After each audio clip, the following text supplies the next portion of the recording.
At night, the mountains became silent. But inside Suri's house, there was no peace. Hunger was always there.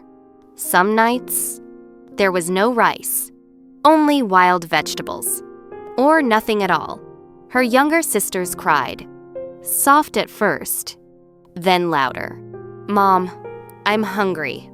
Suri lay still, listening, her stomach empty. But she didn't cry, because if she cried, her mother would hurt even more.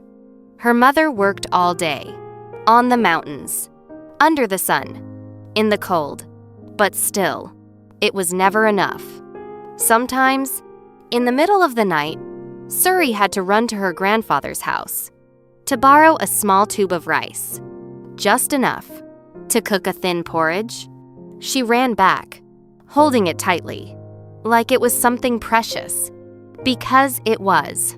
Her sisters ate quietly, as if they already understood. This was all they had. Suri watched them and said nothing, but inside her heart, something was growing. A promise. I need to change this. But her home was not only filled with hunger, there was something else. Fear.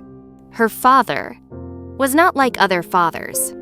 Some days, he was quiet, sitting alone, looking into the distance. But most days, he wasn't himself.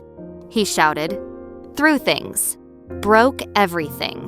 And sometimes, he hurt her mother. Suri was afraid. So afraid. She held her sisters tightly, in the corner of the house, listening to the sounds of anger and pain. She didn't understand why. She only knew one thing. Her mother was suffering, and she couldn't do anything. One night, her father woke up suddenly and burned all the firewood, just to stay warm. Another night, he ran outside, into the freezing fields, without clothes. Her mother followed him, with a torch. In the dark, Suri stood there, watching, too small to help, too young to understand, but old enough to feel everything. Sometimes, she saw her father trying to work, trying to be strong, but he couldn't, and that made everything worse. Suri didn't know what to feel. Was it sadness? Or anger? Maybe both. But deep inside, she made a silent decision. I will become strong, so my mother doesn't have to suffer anymore. That night, she didn't cry, because she had already grown up.